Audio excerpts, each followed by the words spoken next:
Bonjour et bienvenue à tous et à toutes dans ce journal hebdomadaire du Tibet cette semaine. Je suis Pema Tsawang avec une nouvelle édition d'actualité sur le Tibet, sa société, le Dalai Lama et l'administration centrale tibétaine. Voici les titres de cette semaine. Sigyong Pemba Tsering fait progresser la défense du Tibet en Europe. Sigyong Pemba Tsering assiste à la cérémonie de clôture du 34e Miri-Tukchen. Un groupe de législateurs et d'amis du Tibet s'est réuni au Mexique pour élaborer une stratégie de défense des droits du Tibet. Le Parlement européen célèbre la vision de sa sainteté le Dalai Lama pour l'humanité. Le représentant Karma Singhe assiste à l'ouverture d'une classe de langue et de culture tibétaine à l'école publique de Campbelltown. Le représentant Kesan Gyaltsen Baba participe à une série d'événements religieux à Taïwan. Les associations tibétaines organisent un atelier d'apprentissage pour les éducateurs des écoles de week-end d'Amérique du Nord.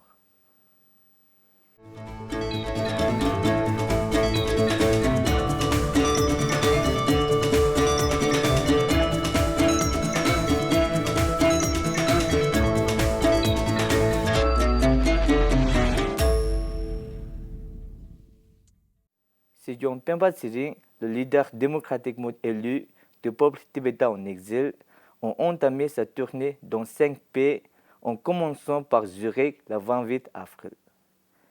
Karma Thomas Lobsang, président de RICON, Peter Oberhauser, directeur général, le vénérable Lama Tenzin Gyaltsen, représentant de la communauté monastique, et le vénérable abbé Geshe Tenzin Gyatso, ainsi que le représentant du bureau du Tibet à Genève et le président de la communauté tibétaine de Suisse et de Liechtenstein. Plus tard, Sigyong a rencontré la communauté tibétaine de Dikdong, notamment lors d'un court échange avec les enseignantes et les directeurs de l'école de langue tibétaine week-end. Dans son discours de dimanche, Sigyong a regretté que la position de la Chine reste inchangée. Il a réaffirmé que les pourparlers à huis clos n'avaient pas apporté d'évolution significative, en particulier sur l'administration de Xi Jinping, qui continue de réprimer l'identité tibétaine. Sigyong a exhorté le gouvernement chinois à initier des réformes constructives au Tibet, au lieu de donner à sa sainteté le Dalai Lama et aux dirigeants tibétains des instructions sur ce qu'il faut faire ou ne pas faire. Sigyong Pemba Tsering s'est entretenu avec des membres du Parlement suisse et a participé à des réunions à huis clos avec d'éminents dirigeants et de hauts fonctionnaires de l'administration suisse à Berne. Tout au long de la réunion avec les parlementaires, Sigyong Pemba Tsering a souligné le rôle essentiel des Tibétains, des Ouïghours, des Hongkongais et des Taïwanais en tant qu'agents intrinsèques du changement en Chine. Sigyong a déclaré: si vous souhaitez apporter un changement positif en Chine, vous avez besoin de forces internes et externes, et nous sommes les forces internes. La réunion s'est terminée par un déjeuner organisé dans les salles du Parlement en l'honneur de la visite de Sigyong, auquel ont participé les députés Fabien Molina et Nick Guguer, co-présidents de le groupe parlementaire pour le Tibet, ainsi que les députés Maya Graf et Barbara Si. Au cours de la réunion, Sigyong Pemba Tsering a exprimé sa gratitude à René Longer, cofondateur du groupe parlementaire pour le Tibet, pour son soutien indéfectible au Tibet et son rôle déterminant dans la création du groupe parlementaire suisse pour le Tibet il y a 35 ans. Dans la soirée du 29 avril, Sigyong a dîné avec le président du Conseil national suisse, Eric Nussenbourg. En marge de la visite, Sigyong a également accordé des interviews à la presse locale suisse. À la veille de la visite du président chinois Xi Jinping en France pour célébrer, entre autres, le 60e anniversaire de l'établissement des relations diplomatiques avec la France, le président français Emmanuel Macron a rencontré Sigyong Pemba Tsering au palais de l'Élysée le 30 avril. Au cours de la cérémonie, Sigyong Pemba Tsering a présenté une photo dédicacée de sa sainteté le Dalai Lama à Emmanuel Macron et l'a exhorté à ne pas oublier le Tibet. Sigyong Pemba Tsering était à Paris pour participé à la cérémonie de remise de la Légion d'honneur et André Gattolin, ancien sénateur français et très bon ami du Tibet. Sejong Pemba Tsering a assisté à la cérémonie de clôture du 34e Miri Drupche au monastère Yongchungbu à Dolanji, Solan, en tant qu'invité principal le 27 avril. La cérémonie a été présidée par son éminence le 34e Miri Tize Lungdo Dawa Darge Rinpoche. La cérémonie de clôture du Miri Drupche a également été suivie par Miri Lobu Rinpoche, Miri Shedrup Khenpo, Miri Shedrup Master, 4 parlementaires tibétains, le responsable de la colonie tibétaine de Dolanji, Tenzi Chobe, des moines du monastère de Miri, des résidents tibétains et des fidèles. Dans son discours, Sejong a parlé de l'histoire de la tradition médicinale tibétaine établie de longue date et de la généralisation de la tradition dans les monastères Yongchungbu ainsi que du rituel Miri Drupche, héritage unique du Tibet, qui a été perpétué par les détenteurs successifs du trône du monastère de Miri sans aucune dégénérescence après sa restauration par Nyame Sherab Gelsen.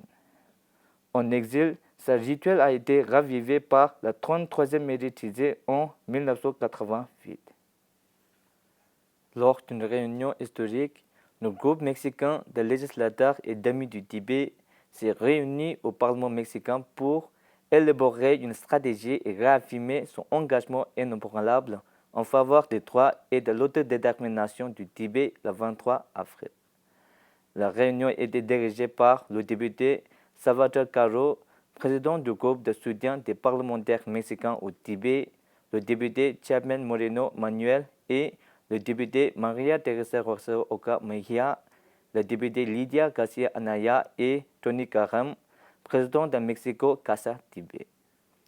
Ils étaient accompagnés de personnalités telles que Geshe Sherab Chobe du centre Lucy Ling de Mexico, Yongchung Lodre du centre Lingmincha de Mexico, Terrell Lutz Flores, coordinateur latin du réseau international du Tibet, Raimundo et Alex, représentants du Tibet MX, et le Dr Mary Blanca, une éminente spécialiste du Tibet.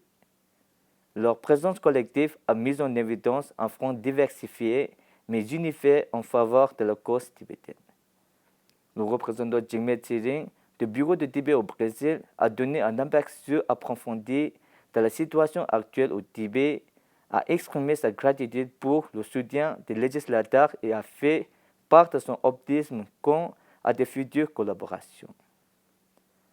La retraite de méditation vipassana de 2 jours, dirigée par le Khenpo Samdrup Rinpoche, qui a guidé les participants dans la pratique profonde de la pleine conscience à la Maison du Tibet au Brésil, s'est achevée le 28 avril. La retraite de méditation vipassana de 2 jours s'est déroulée activement avec les précieux enseignements de Khenpo Samdrup Rinpoche sur la nature de l'esprit, l'impermanence de l'existence et la culture de la compassion et de la sagesse pour un total de 80 participants. Khenpo Samdrup Rinpoche est diplômé de l'Institut Dzongsa Sheta Bir et a enseigné pendant 5 ans au Drikung Kagyu College d'Eradu. Il est aujourd'hui directeur spirituel du centre Gardroma à Dayton, aux États-Unis. Pour la dernière session plénière de la 10e législature du Parlement européen, le bureau de Tibet à Bruxelles a organisé une exposition photographique sur les 4 principaux engagements de sa sainteté le 14e Dalai Lama au Parlement européen à Strasbourg du 22 au 26 avril. Ce projet est en préparation depuis l'année dernière.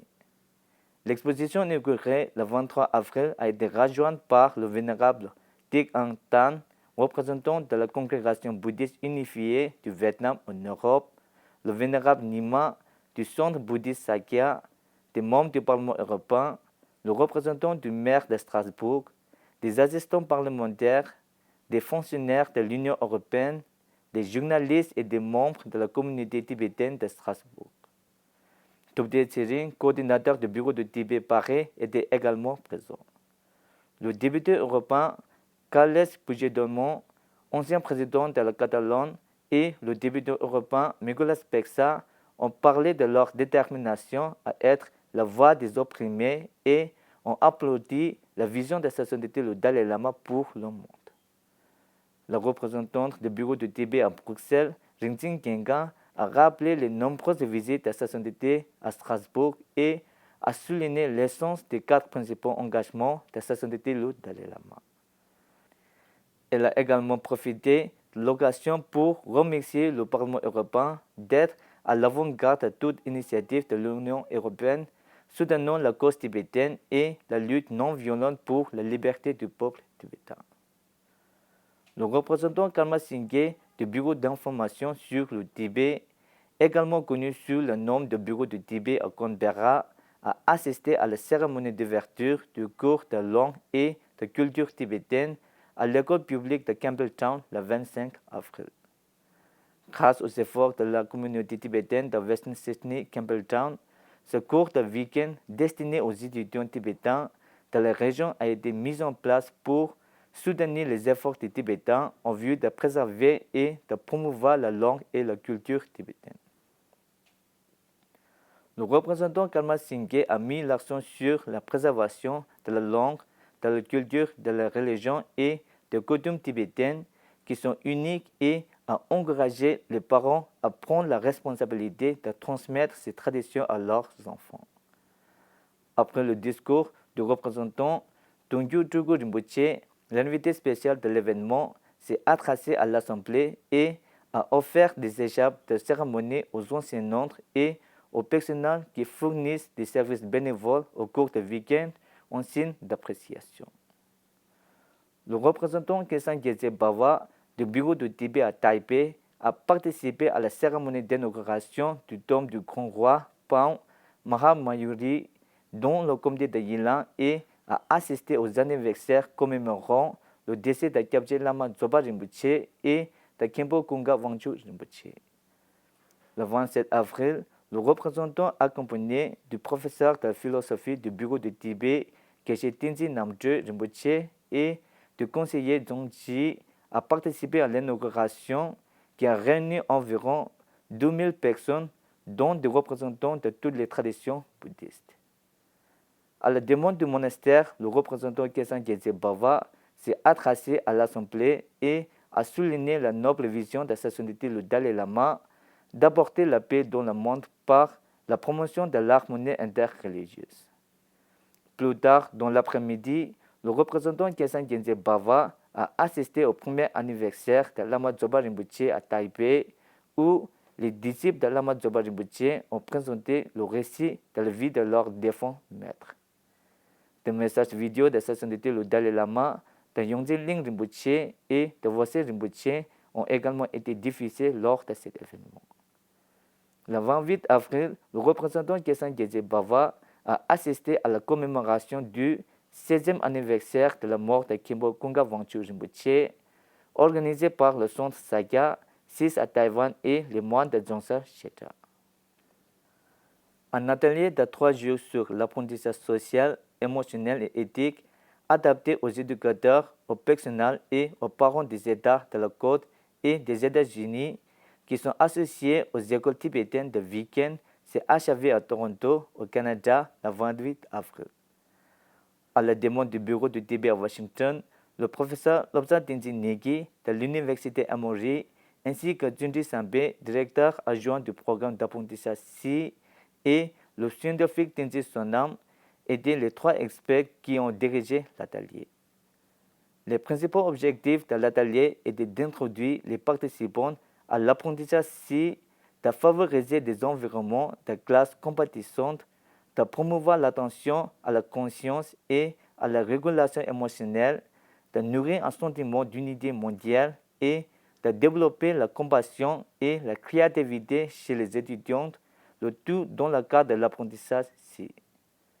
Une trentaine d'éducateurs et de membres du personnel de l'Association tibétaine régionale de Toronto, ainsi que de divers États américains, dont le Massachusetts, le Minnesota, New York, le New Jersey, Philadelphie et le Vermont, ont participé à cette édition de l'atelier. C'est tout pour cette semaine. Merci d'avoir suivi Tibet TV à la semaine prochaine.